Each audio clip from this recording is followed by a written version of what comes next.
Sobat Clickers, selamat datang di Ayo Talk, tempat di mana kita diskusi ngobrol santai tentang update teknologi dan pastinya daging banget, pastinya relate dengan dunia kerja. Kalian pernah nggak sih merasa punya printer yang bagus, mahal, tapi tampilannya kurang oke? Atau kalian punya plotter yang sering bermasalah padahal jarang dipakai? Atau kalian ada yang punya proyektor nih di sini yang dirasa tuh bagus banget ya, ternyata pas dipakai tampilannya kurang oke. Nah, di episode kali ini kita nggak akan cuma bahas tentang produk, tapi berkaitan dengan permasalahan yang ada di lapangan. Pastinya langsung dari orang yang setiap hari berkaitan dengan masalah teknis. Hari ini kita kedatangan tamu spesial, ada Pak Agung sebagai technical support dari PT Epson Indonesia yang sehari-hari menangani terkait bisnis inject, plotter T-series dan juga proyektor. Halo, selamat sore Pak Agung. Selamat sore, Mbak. Sehat Pak Agung. Hujan deras ya di luar ya Pak ya. Iya. Cuaca lagi gak menentu ya Pak. Iya. Oke. Pak Agung, sebelum kita membahas lebih jauh soal tantangan teknis dan pengalaman di lapangan, kami ingin mengajak pendengar biar lebih kenal lebih dekat dengan Pak Agung nih. Kalau boleh dijelaskan, Pak Agung sudah bergabung di PT Epson Indonesia sebagai technical support itu sejak dari kapan Pak? Saya bergabung di PT Epson mulai sebenarnya baru tahun 2005. Oh, baru 20 tahun ya Pak. Cukup lama Bapak. Di bagian bisnis inject, plotter, T-series dan proyektor juga dari 2025 Pak? Enggak. Jadi dari 2005 itu kan produk Epson dulu awalnya yang terkenal adalah SIDM ya, dot matrix. Kemudian inkjet yang pakai cartridge. Nah, pada saat dulu itu yang saya handle produk itu. Nah, kemudian untuk bisnis inkjet itu mulai tahun 2015 gitu ya, dengan seri WFR 8590 itu produk bisnis inkjet yang pertama. Itu udah mulai saya pegang di situ, bisnis inkjet. Nah, kemudian T-series. Nah, T-series ini saya handle mulai pandemi. Jadi 2021.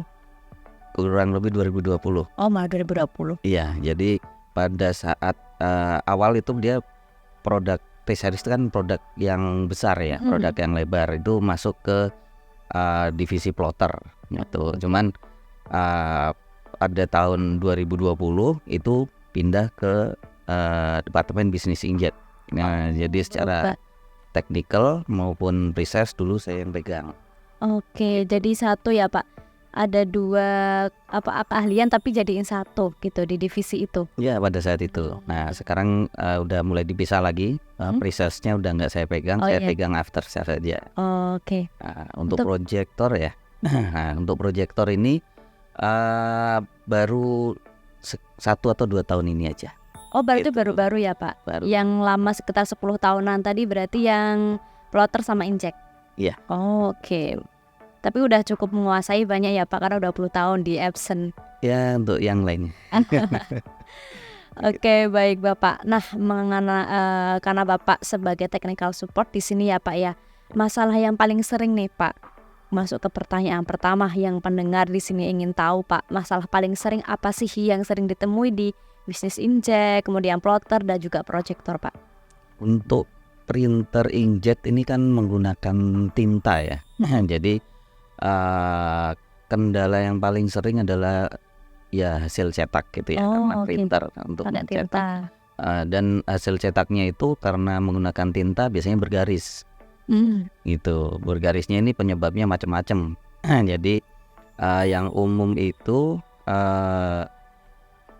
karena ada nozzle atau lubang keluar tinta yang mampet gitu. Nah, itu yang sering ditemui ya Pak? Cuman untuk bisnis inkjet dan plotter ini kan merupakan printer yang kategorinya udah mid high ya. Untuk printer yang kategori mid high ini dia sebenarnya udah dilengkapin dengan fitur auto maintenance gitu. Oh, jadi itu gimana tuh auto maintenance itu Pak, cara kerjanya? Jadi si printer bisnis inkjet ini dia disebut dengan precision core. Fitur si precision core ini dia hasil cetaknya presisi Mm-mm. dan dia dapat melakukan pengecekan terhadap nozzle-nya Mm-mm. gitu secara otomatis. Jadi kalau ada nozzle yang mampet, dia akan melakukan auto cleaning. Sebenarnya dari untuk hasil cetaknya dengan fitur auto cleaning ini, itu hasil mampetnya ini dia bisa sangat diminimalisir. Minimalisir. Iya, Oke. seperti itu. Jadi untuk kendala mampet ini memang untuk kondisi tertentu aja sih. Karena sudah ada bagian apa tadi otomatis maintenance-nya ya Pak ya, di dalam alatnya itu Pak, Di dalam printhead. printernya head. Oke. Kalaupun masih ditemui ini ya hasil cetak yang bergaris, nah si user dapat melakukan manual untuk cleaningnya. Nah itu ada dalam fitur maintenance di dalam printer. Itu juga harus dibantu tim teknisi atau mereka bisa bongkar sendiri atau gimana itu Pak? Nggak perlu dibongkar. User dapat melakukan menu cleaning itu oleh mereka sendiri. Jadi tinggal masuk ke menu maintenance, klik head cleaning. Ada dua macam biasanya, head cleaning yang normal dan power cleaning. Jadi kalau kira-kira mampetnya cuma sedikit, hanya perlu head cleaning. Kalau mungkin mampetnya banyak gitu ya, banyak yang bolong, nah itu bisa melakukan dengan power cleaning. Ada bagiannya masing-masing tombolnya ya Pak. Tinggal klik aja, jadi itu bisa dilakukan sendiri oleh user, nggak perlu bongkar juga. Tapi itu nanti kalau misalnya ada pembelian di Epson itu juga akan di training ya Pak terkait hal itu? Untuk yang bisnis inkjet, untuk produk yang mid high itu bisa dilakukan atas permintaan user. Oke, jadi bisa misalnya minta di training tetap bisa ya Pak ya? Oke. Bisa banget. Luar biasa. Kalau untuk yang proyektor Pak, yang biasanya sering ditemui masalah di user gimana Pak? Untuk proyektor, nah ini biasanya berhubungan dengan environment ya. Environment dan penggunaan, biasanya masalah kelistrikan ya itu, karena proyektor ini butuh tegangan yang stabil dan grounding yang minimal gitu. Dan kebanyakan problem kelistrikan ini menyebabkan proyektornya bermasalah. Iya, terhambat ya Pak, terkena. Iya, jadi masalah di koneksi bisa, atau mungkin masalah di tampilan gitu. Kadang-kadang dia menyebabkan tampilannya nggak bagus. Oke, jadi beda ya antara injek, plotter dan proyektor itu masing-masing punya kendala ya Pak ya? Iya, kendala masing. Baik Bapak. Nah, kalau dari pengalaman lapangan Bapak, kesalahan yang paling umum dari user itu seperti apa? Salah pilih produk kah, salah setting, atau salah pakai Pak biasa yang ditemui? Kalau kesalahan user, pada umumnya user di Indonesia itu males untuk baca. Betul. Sangat-sangat minim ya Pak ya. Literasi membacanya itu minim sekali di sini Pak. Betul. Lebih suka mendengar mungkin ya Pak ya kalau di sini. Lihat tutorial betul. Kalau baca kurang ya mungkin ya Pak. Padahal di dalam printer itu udah ada petunjuk instalasi. Jadi kalau user benar-benar baca petunjuk instalasi gitu ya, pada saat pemakaian, atau mungkin dia sebelumnya udah explore produk ini fiturnya apa aja gitu ya, dan kemampuannya seperti apa, itu pada umumnya sih nggak ada masalah. Jadi harus teliti, harus membaca dulu ya teman-teman di sini yang kurang literasi membaca. Sebaiknya dari Principal sudah memberikan namanya manual book juga ya Pak. Jadi harus dibiasakan literasinya teman-teman. Kalau mungkin masih bingung baru ditanyakan gitu ya Pak. Iya. Oke, luar biasa. Nah, kalau untuk plotter T-series Bapak, biasanya paling cocok dipakai di bisnis apa nih Pak? Kontraktor kah atau arsitektur atau bagaimana? Untuk T-series ini kan dia sebenarnya produk large format gitu ya. Awalnya large format dan dia memang dikhususkan untuk cetak gambar teknik. Itu makanya dia ada T-nya, iya, T-series khusus gitu teknik ya Pak. Iya, jadi teknik itu awalnya memang di arsitek gitu ya, kemudian di desain produk seperti itu. Dan belakangan ini sebenarnya banyak dipakai juga di untuk cetak pemetaan kehutanan. Oh, plotting gitu ya Pak ya? Iya. Oh gitu. Dan untuk di pabrik-pabrik yang cetak desain kayak spare part gitu ya, otomotif maupun mesin gitu, itu juga banyak menggunakan T-series ini. Gambar teknik lebih Gambar tepatnya Pak. Oh, makanya itu lebih banyak dipakai untuk yang gambar teknik arsitek buat bangunan kah atau hal-hal yang butuh itu gambar secara teknik gitu ya Pak? Iya. Cocoknya di situ. Iya. Oh, memang dikhususkan plotter T-series ini untuk di situ. Iya, jadi untuk gambar yang butuh kepresisian sudut tinggi. Jadi dia lebih lebih pas gitu. Lebih presisi dan lebih detail ya Pak. Karena Iya. kan dari gambar teknik perlu ada kedetailan dari ukurannya mungkin atau dari segi gambar-gambarnya juga perlu ketelitian ya Pak. Betul sekali. Makanya diperlukan untuk plotter T-series gitu.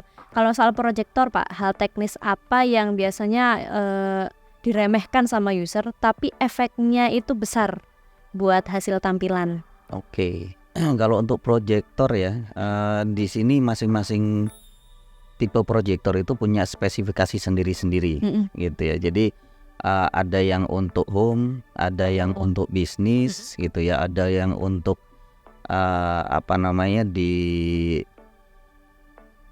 untuk hall gitu ya, di ruangan yang besar, ballroom gitu ya Pak. Ballroom, betul. Nah itu user itu harus tahu dulu kebutuhannya itu buat apa. Oh, gitu.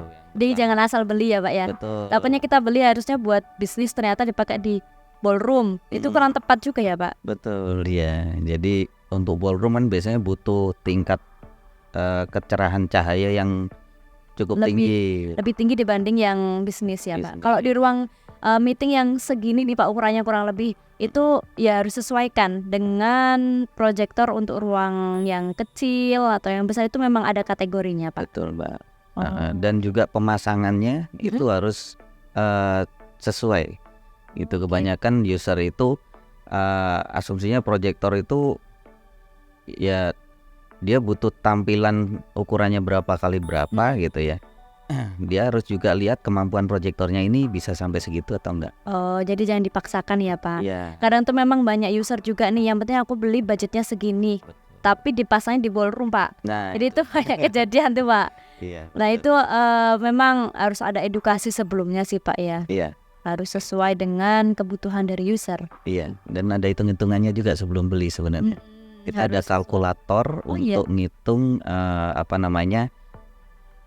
displaynya seberapa, butuh kecerahan cahaya seberapa gitu ya, pemasangan proyektornya di mana. Oh, itu ada kalkulatornya ada sendiri. Kalkulator. Oh, itu jadi user sebelum pembelian atau sebelum pemasangan itu wajib menggunakan kalkulator itu atau gimana Pak? Ya, kita sarankan untuk melakukan penghitungan dulu gitu. Jadi di situ nanti bisa ditentukan proyektor apa yang cocok. Oke. Ini kan masalah teknisnya ya Pak ya. Nanti kan lagi pasti user oke ya, ini bagus sih, cuma dari budgetnya atau dari itunya sih sesuaikan lagi ya Pak ya. Pasti ada plus minusnya ya Pak. Iya, sebenarnya banyak pilihannya sebenarnya. Iya. Ada solusi yang lain ya, misalnya ternyata sesuai survei ukuran sudah dipastikan proyektor yang cocok adalah tipe A, ternyata budgetnya hanya tipe B. Pasti dari tim Epson akan memberikan arahan juga ya Pak. Iya. Solusi yang tepat penggantinya atau ganti dari sesuai budgetnya lah gitu. Betul. Iya, nanti bisa dikonsultasikan dengan tim pre-sales kita gitu ya, untuk kebutuhannya seperti apa, dan nanti disesuaikan juga budgetnya berapa. Nanti mereka akan ngasih saran kira-kira proyektor mana yang bisa dipakai. Oke, luar biasa. Selain memberikan support secara teknikal, juga ada tim pre-sales yang memberikan solusinya ya Pak. Betul. Luar biasa. Nah ini ngomong-ngomong, ada nggak sih Pak, Bapak kan udah sekitar 20 tahunan ya di Epson ya, di bagian plotter T-series sudah 10 tahunan kurang lebih Bapak ya. Itu ada nggak cerita unik Bapak di lapangan?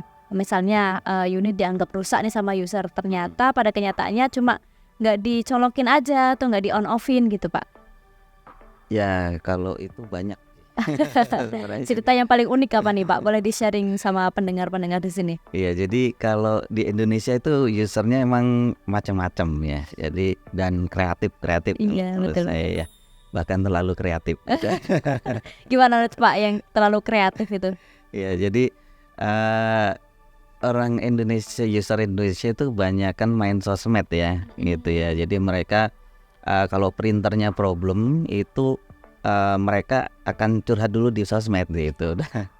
Nah, Sekarang memang ada yang ini pokoknya menemukan printernya error A gitu ya. Dia nyari di Google error A ini troubleshootingnya apa gitu.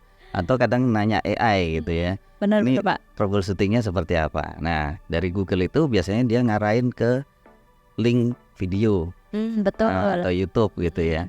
Nah, dari situ user kan pasti ngikutin, oh troubleshootingnya kayak gini, harus dibongkarnya seperti ini. Nah, secara nggak tahu sadar atau nggak sadar gitu ya, usernya akan melakukan troubleshooting itu. Dan arahan dari video itu ya Pak. betul, tanpa konsultasi ke call center kita atau tim teknis gitu. Jadi mereka akan cari solusi sendiri dari video. Dan bisa jadi, dan sering kejadian sih, itu user melakukan bongkar unitnya sendiri. Nah itu sih Pak, takutnya nanti ada part atau itemnya yang hilang juga. Betul. Jadinya unitnya nggak bener, malah jadi errornya tambah kendala ya Pak. Itu sering terjadi kayak gitu ya Pak? Lumayan banyak juga. Karena kan mungkin mereka daripada manggil nanti perlu biaya atau gimana, jadi diperbaiki sendiri Bapak gitu.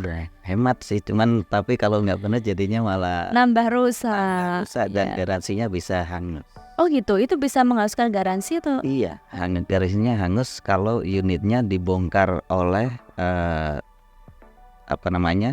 orang yang nggak diautorize oleh Epson untuk bongkar. Oh gitu, itu ada ini juga sertifikasinya gitu Ada. Pak. Nah itu bisa menentukan hilangnya garansi itu gimana Pak cara membuktikannya? Padahal itu kan dibongkar sama user sendiri. Terus nanti diklaim ke Epson tuh nggak bisa gitu? Iya, jadi biasanya kalau unitnya udah dibongkar nih ya, terus problemnya nggak selesai, mereka baru bawa ke service center gitu ya. Di service center nanti dia akan analisa nih, oh ini unitnya udah pernah dibongkar, mungkin identifikasinya dari kadang congkelan gitu, atau mungkin seal warantinya yang rusak gitu. Dan itu biasanya dikonfirmasi dulu dengan usernya, ini Pak sealnya udah rusak, jadi sebenarnya apakah unitnya udah pernah dibongkar sebelumnya gitu. Kalau usernya ngaku, ya ini garansinya sebenarnya udah void kalau seperti ini gitu. Kadang-kadang juga ada user yang nggak ngaku. Itu gimana kalau ada user nggak ngaku Pak? Tetap diputus gitu garansinya Pak? Ya kalau seperti itu biasanya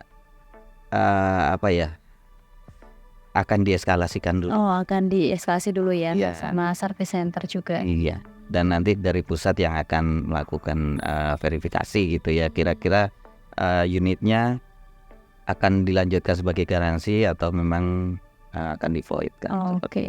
Kalau kayak gitu berarti jangan asal-asalan ya kalau mau bongkar item Epson, khususnya di apa Pak, untuk inject ya, dan juga atau semua produknya ya, lebih baik langsung kasihkan ke service centernya aja. Iya, atau minimal telepon call center. Oh, langsung ngasih tutorialnya atau gimana ini Pak kalau telepon call center? Call center biasanya mereka akan memberikan panduan awal gitu ya, untuk melakukan troubleshooting.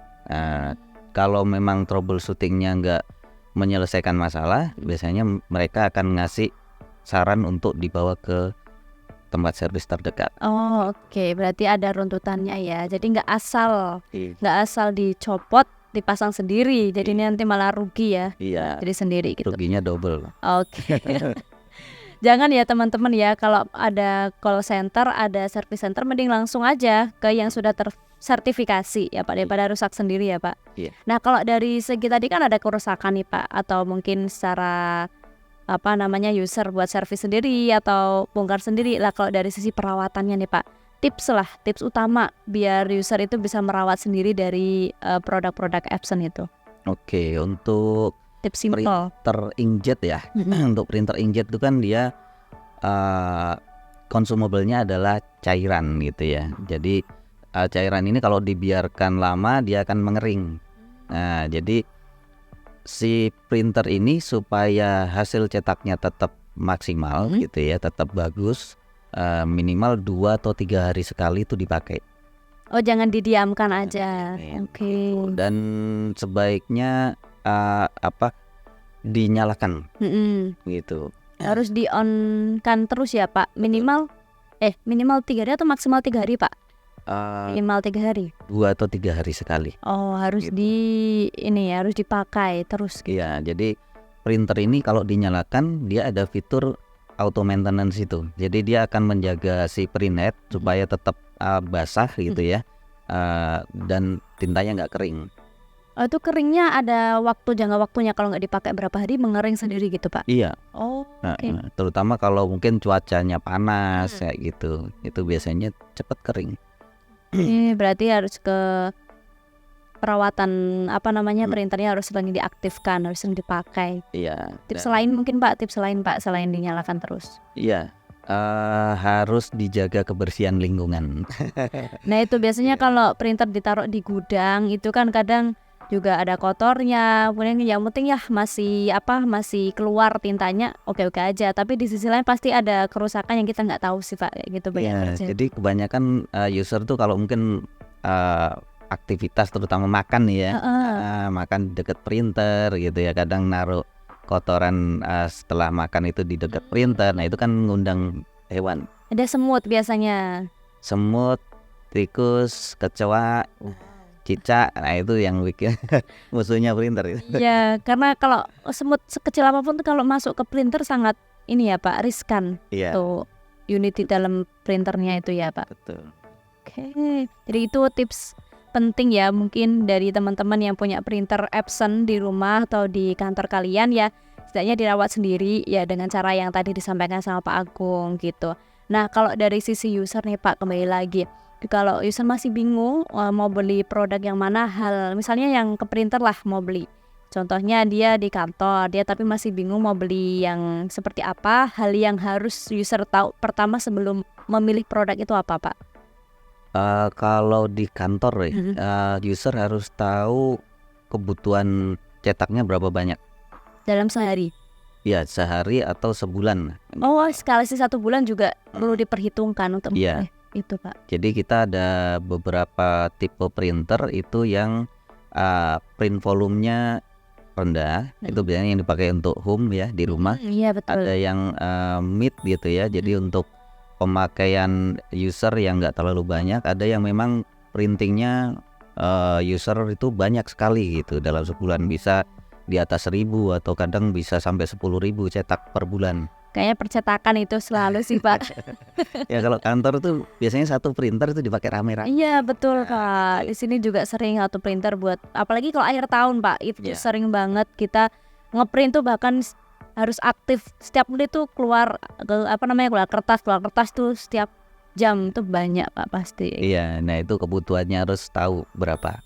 Yang kedua butuhnya apa aja sih fiturnya gitu. Oh, Ada yang oke. nggak cuman nyetak aja nih, butuh scan.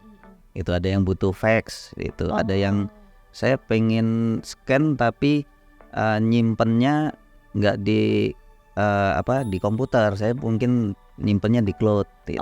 Oke. Itu juga bisa. Atau mungkin butuh printer tapi saya nyetaknya nggak di kantor, saya pengen nyetaknya di mobile gitu. Oh, Juga bisa. oke. Berarti tergantung kebutuhan. Iya. Nggak asal beli ya Pak ya. Betul. Oke. Dan nanti kalau sudah tahu kebutuhannya baru dikonsultasikan gitu. Betul. Jadi bisa telepon call center kita atau bisa telepon ke bagian sales gitu ya. Atau mungkin lihat di YouTube atau di websitenya Epson.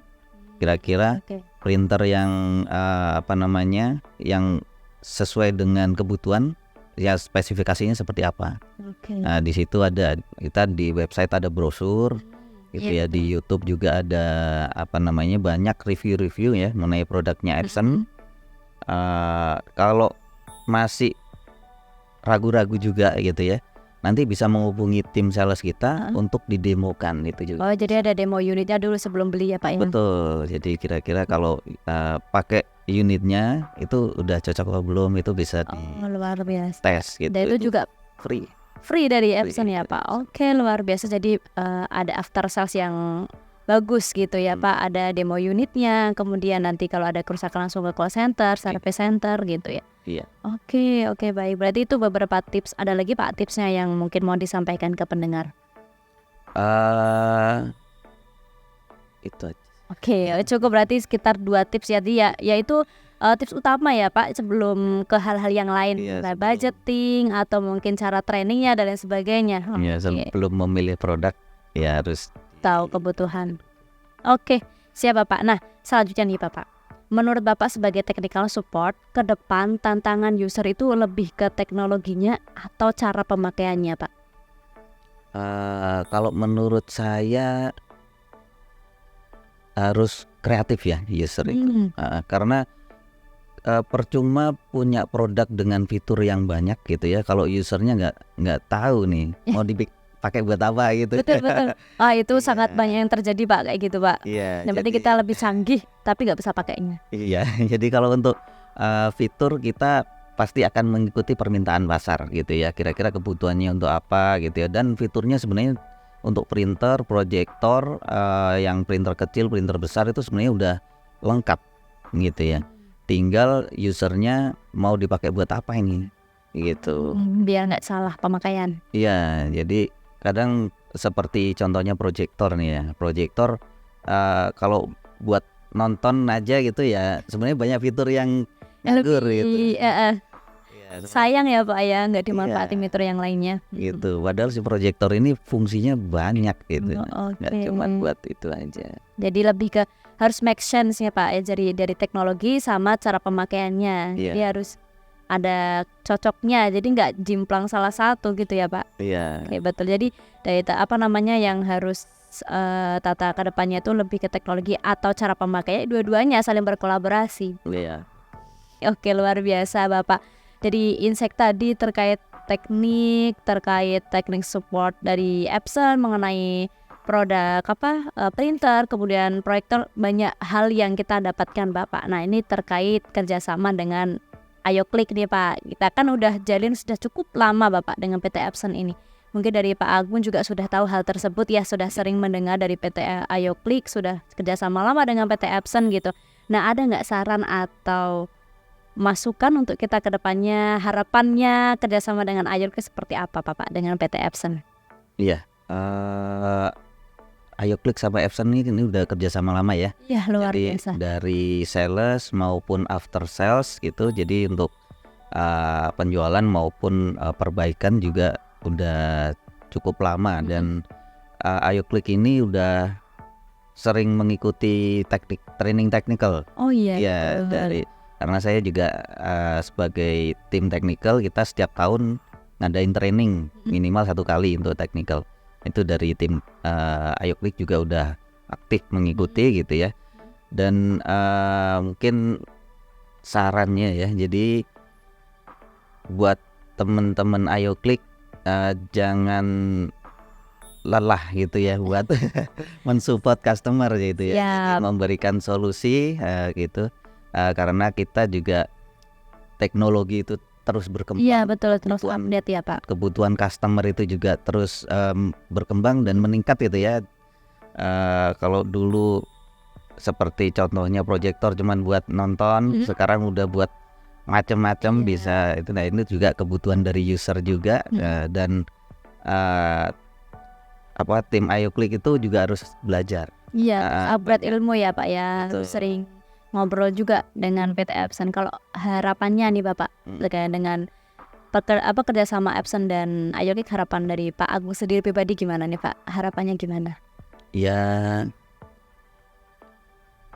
tetap inilah harapannya tetap kerjasama dengan baik ya sampai selama-lamanya. Amin. Selalu berkolaborasi ya Pak ya. Nggak ada miss yang ditakutkan gitu ya Pak. Jangan sungkan-sungkan, kalau ada kendala tanya aja. Oke, baik. Terima kasih banyak Bapak. Ada lagi yang mau disampaikan buat pendengar mungkin Bapak sebelum dicukupkan? Oke, baik. Jadi sangat luar biasa teman-teman obrolan dengan Pak Agung ya sebagai technical support. Terima kasih banyak Pak Agung atas insight-nya pada sore hari ini. Dari episode ini bisa ditarik benang merahnya teman-teman bahwa teknologi itu canggih, tapi hasilnya tetap sangat bergantung ke cara kita memilih, setting dan merawatnya gitu ya Bapak ya. Nah, mulai dari bisnis inject plotter, kemudian sampai ke proyektor, bukan cuma soal spesifikasi di brosur, tapi juga soal pemahaman user dan kebiasaan pemakaian sehari-hari. Terima kasih banyak Pak Agung, kembali lagi saya ucapkan terima kasih banyak sudah meluangkan waktunya untuk hadir di podcast Ayo Klik. Buat teman-teman yang masih punya banyak pertanyaan atau mungkin masih bingung tentang visual solusi bisnis yang tepat, kalian bisa subscribe Ayo Talk dan kita akan sering-sering update tentang visual IT terbaru dan juga tentang teknologi update terbaru.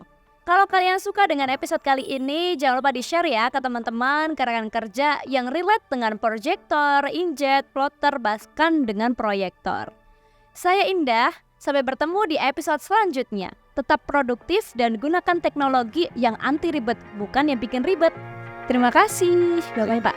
Bye-bye.